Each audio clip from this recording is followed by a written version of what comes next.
Dear students, last lecture में हमने ordinary differential equation को करा था और आज हम नेक्स्ट जो आपका सेक्शन है इसके अंदर नेक्स्ट चैप्टर स्टैटिस्टिक्स बिल्कुल डिफरेंट है। अगर किसी ने अभी तक इंटीग्रेशन डिफरेंशिएशन कुछ भी नहीं सीखा हो फिर भी आप इस चैप्टर को कर सकते हैं। बिल्कुल अलग चैप्टर है, 10 मार्क्स 10+ मार्क्स आप इस चैप्टर से इजीली ले सकते हैं। तो इस चैप्टर को सभी जरूर करें। प्लस आप फर्स्ट चैप्टर कर लीजिए, वहां से भी आप अबाउट 10 मार्क्स ले सकते हैं। तो 20 मार्क्स इजीली आप गेन कर सकते हैं और पास हो सकते हैं। तो जिसने कुछ भी नहीं किया अभी तक वो फर्स्ट और लास्ट ये जो स्टैटिस्टिक्स वाला चैप्टर है इसको जरूर करके जाए। तो स्टार्ट करते हैं। स्टैटिस्टिक्स होता क्या है पहले तो ये समझिए। स्टैटिस्टिक्स अगर आप ध्यान से देखें, हम बहुत बार देखते हैं कि आज की स्टैटिस्टिक्स बताओ, नंबर्स बताओ, ठीक है ना। इस तरीके से नंबर्स बेसिकली स्टैटिस्टिक्स है कि कुछ ऐसी चीज जिसमें आप डेटा को कलेक्ट कर रहे हैं। पहले आप डेटा को इकट्ठा करोगे, ठीक है, जिस भी बारे में इंफॉर्मेशन चाहते हैं इकट्ठा करोगे उसको, फिर उसको एक ऑर्गेनाइज वे में लिखोगे। अब आपको अगर क्लास के मैं ये कहूँ कि कुछ स्टूडेंट्स की एज कलेक्ट करनी है, सभी स्टूडेंट्स की एज बतानी है कितनी कितनी है, तो अगर आप उस डेटा में किसी ने आपसे मांगा एज ऑफ स्टूडेंट्स और आप सिर्फ एज लिख के दे दो तो उस डेटा से क्या क्लैरिटी मिलेगी? कुछ भी नहीं। आपको कुछ स्ट्रक्चर्ड फॉर्म में तो लिखना है ना कि 20 से 22 की एज में इतने स्टूडेंट है, 17 से 18 में इतने स्टूडेंट हैं, ठीक है ना। तो कुछ समराइज करके दोगे उसको, तो ऑर्गेनाइज तो करोगे करोगे, प्रेजेंटेशन मोड में होना चाहिए, इजिली देखते ही समझ आए, फिर उससे हम कुछ एनालाइज कर पाए, कुछ ना कुछ फिर रिजल्ट दे पाए। तो स्टैटिस्टिक्स हम कंबाइन इसी को कह रहे हैं। स्टैटिस्टिक्स क्या है? स्टैटिस्टिक्स जो साइंस है जिसमें हम चीजों को कलेक्ट करेंगे, ऑर्गेनाइज करेंगे, प्रेजेंट करेंगे, एनालाइज करेंगे और फिर रिजल्ट देंगे, ठीक है। तो अब रिजल्ट देना मतलब कुछ ना कुछ एक सिंगल वैल्यू उस डेटा के लिए आप दे दो।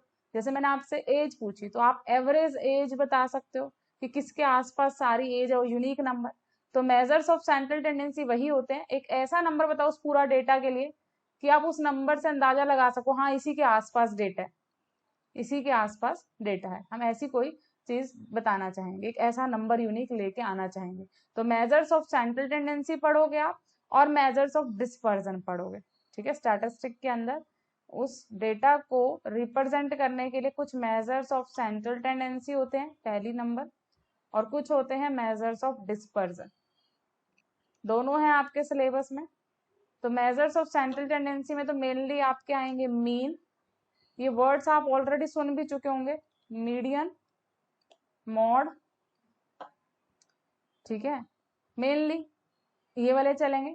फिर मीन डेविएशन, स्टैंडर्ड डेविएशन, ठीक है, ये सब आप पढ़ेंगे। मेजर्स ऑफ डिस्पर्जन में भी ये जो मीन डेविएशन है, स्टैंडर्ड डेविएशन है, तो इनको एक एक करके पढ़ते हैं। सबसे पहले हम स्टार्ट करते हैं अर्थमेटिक मीन के बारे में कि मीन होता क्या है। मीन कह लो या अर्थमेटिक मीन कह लो, मीन जो होता है उसमें आप क्या करते हो, जैसे कि आप अपनी एवरेज स्कोर भी निकालते हो, सम ऑफ ऑल वैल्यू बाय में टोटल नंबर कितना है। तो मीन कैसे निकलता है? सम करना है आपको सभी वैल्यूज को, जो डेटा दे रखा है सभी का सम करो और बाय में टोटल नंबर ऑफ आइटम से डिवाइड कर दो, जितनी टोटल नंबर ऑफ आइटम्स है, ठीक है। सिंपली आपको डेटा दे रखा होगा, उनको ऐड करोगे और बाय में वो कितने हैं उससे डिवाइड कर दोगे। बट ऐसा हो सकता है x1 दो बार हो, x2 तीन बार आ रहा हो, तो तीन बार ऐड करने से अच्छा आप उसको 3 से मल्टीप्लाई कर दो, ऐसे दो बार ऐड करने से अच्छा 2 से मल्टीप्लाई कर दो, और बाय में कितने, 2 और 3 5, ऐसे कर दो। तो हमें एक तरीके से अगर x1 की फ्रीक्वेंसी पता है f1 है, x2 की फ्रीक्वेंसी f2 पता है, फ्रीक्वेंसी मतलब कितनी बार वो आ रहा है, तो वहां से मीन क्या बन जाएगा, x1 into f1 plus x2 into f2 हो रहा है, बाय में f1 प्लस f2।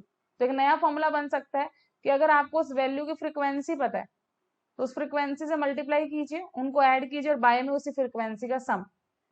तो मीन के एक तो आप सीधा सभी का सम करो बाय में n, अगर सारी अलग अलग वैल्यू है, अगर इंडिविजुअल सीरीज है, बट अलग अलग ना हो लेकिन फ्रीक्वेंसी दे रखी हो कि हाँ x1 इतनी बार आ रहा है, x2 इतनी बार आ रहा है, xn इतनी बार आ रहा है, तो उस केस में क्या करोगे, समीशन fi xi बाय में समीशन fi, सभी का मल्टीप्लाई करके अपनी फ्रीक्वेंसी के साथ उनका सम और बाय में fi का सम, ठीक है। तो पहले इन दो टाइप के क्वेश्चंस के एग्जाम्पल करते हैं, फिर हम शॉर्टकट मेथड सीखेंगे।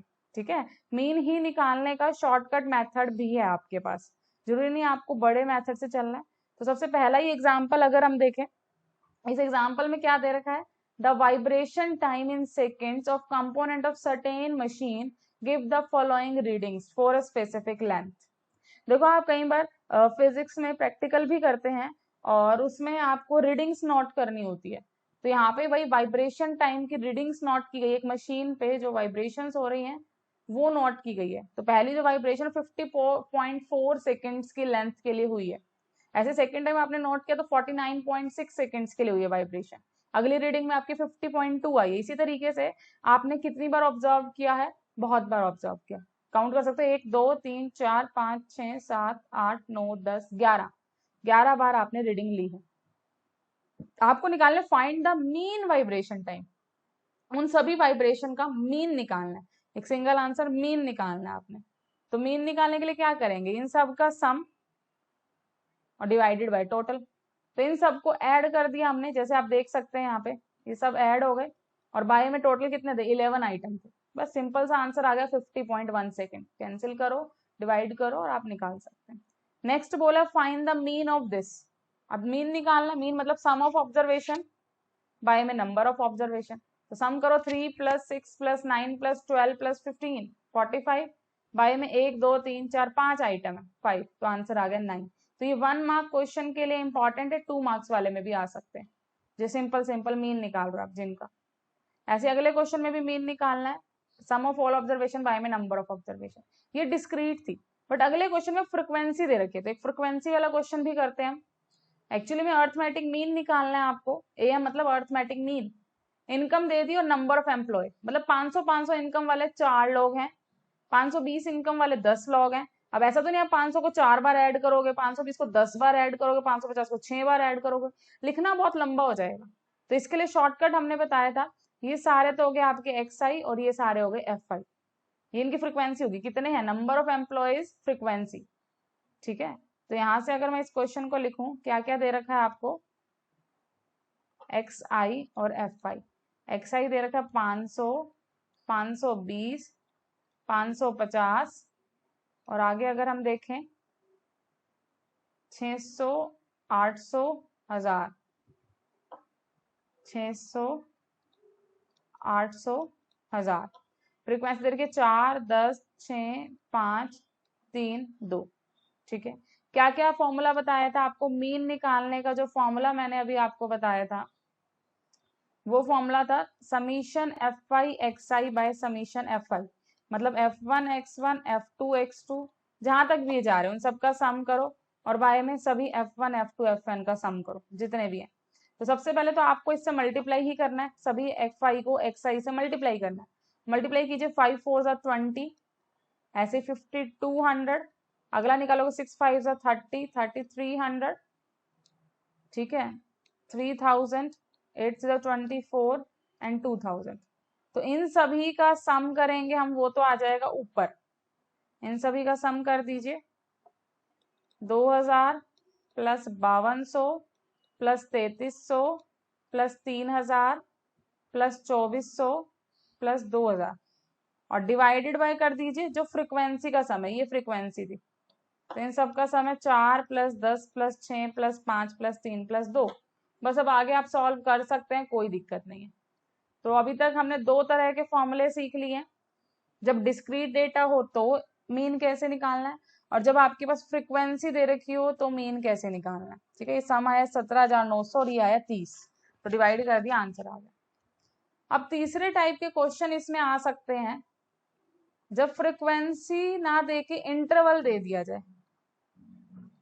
ठीक है, इस टाइप के क्वेश्चन भी आ सकते हैं, जैसे 9th एग्जाम्पल है, अर्थमेटिक मीन आपको निकालना है। ठीक है, marks scored by student in class test by using all the 3 method. देखो सबसे पहला मेथड तो है सिंपल, इंटरवल दे रखा है आपको कि 0 से 10 मार्क्स के बीच में 12 स्टूडेंट, जिनके 10 से 20 के बीच में है वो 18 स्टूडेंट है, जिनके 20 से 30 के बीच में नंबर है वो 27 स्टूडेंट है। ठीक है, अब डायरेक्ट मेथड में तो क्या करोगे, देखो ये एफ आई तो दे ही रखा है नंबर ऑफ स्टूडेंट्स, एक्स आई और निकालना में, अगर एक्स आई मिल गया तो काम बन जाएगा। तो एक्स आई कैसे निकालो आप, इनका मिड पॉइंट ले लो, मिडल पॉइंट। और मिड पॉइंट कैसे निकालते हैं, इनके बिल्कुल बीच का पॉइंट, अगर मैं ध्यान से देखो 0 और 10 के बीच का होता है 5। हालांकि आप निकाल सकते हो first term plus last term by में 2, 0 प्लस 10 बाय 2, ऐसे 10 प्लस 20 बाय 2, 30 बाय 2 हो जाएगा 15, ऐसे इसका मिड 25, 35, 45, 55। तो एक्स आई भी आ चुके हैं, एफ आई भी आ चुके हैं। अब आप सेम प्रोसीजर से एफ आई इंटू एक्स आई करके आंसर निकाल सकते हो जैसे हमने पहले निकाला है। तो ये तो हो गया आपका बिल्कुल सिंपल वाला मेथड, डायरेक्ट मेथड। पर ये मेथड कई बार कैलकुलेशन में बड़ा हो जाता है, क्योंकि हमें इतने बड़े बड़े नंबर की मल्टीप्लाई करनी पड़ती है और फिर हमें ऐड करना पड़ता है। तो अगर मैं इसी मेथड को थोड़ा छोटा मेथड बनाना चाहूँ तो उसके लिए दो मेथड है, शॉर्टकट मेथड्स हैं ये दोनों ही। अब हम इसी क्वेश्चन को निकालने के लिए शॉर्टकट मेथड्स यूज करेंगे।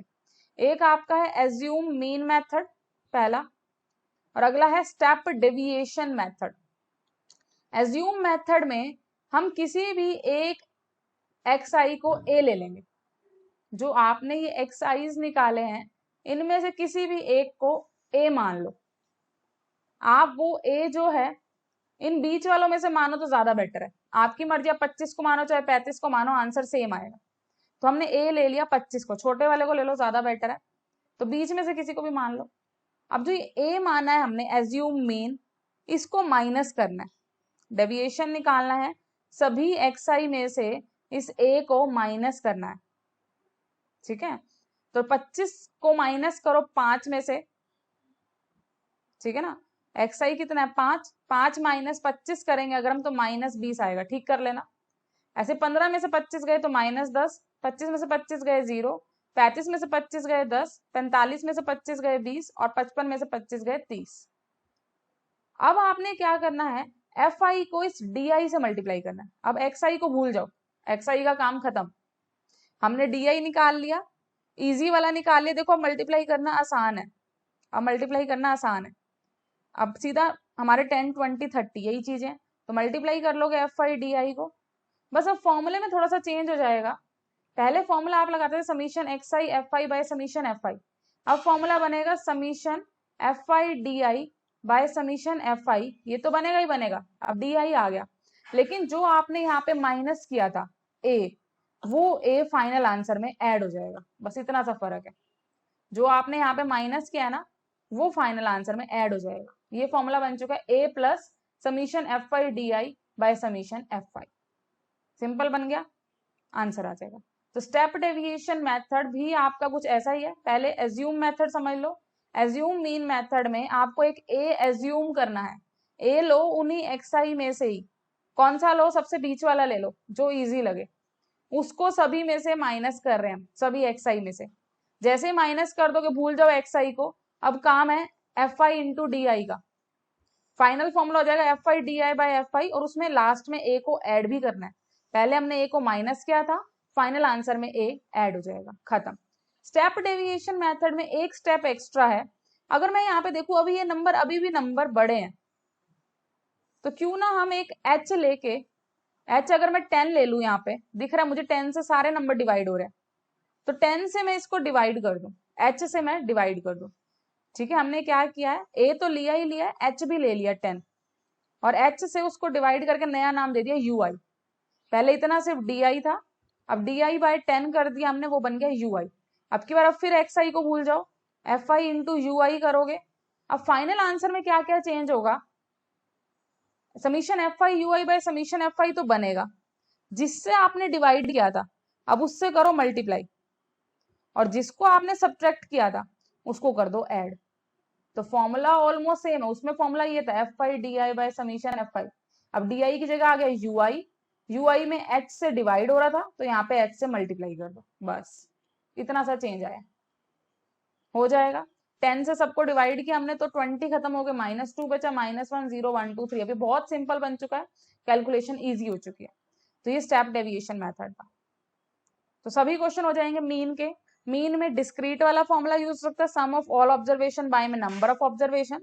सेकेंडली आपका फ्रीक्वेंसी वाला यूज हो सकता है, summation f i x i by summation f आई।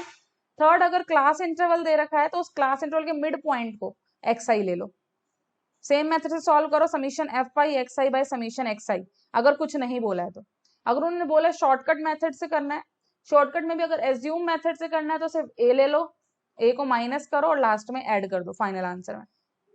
और अगर उन्हें स्टेप डेविएशन मेथड से बोला है तो एच से डिवाइड भी करना है और उस एच से फिर लास्ट में मल्टीप्लाई भी करना है आपको आंसर में। तो ये सारा आपका मीन का था।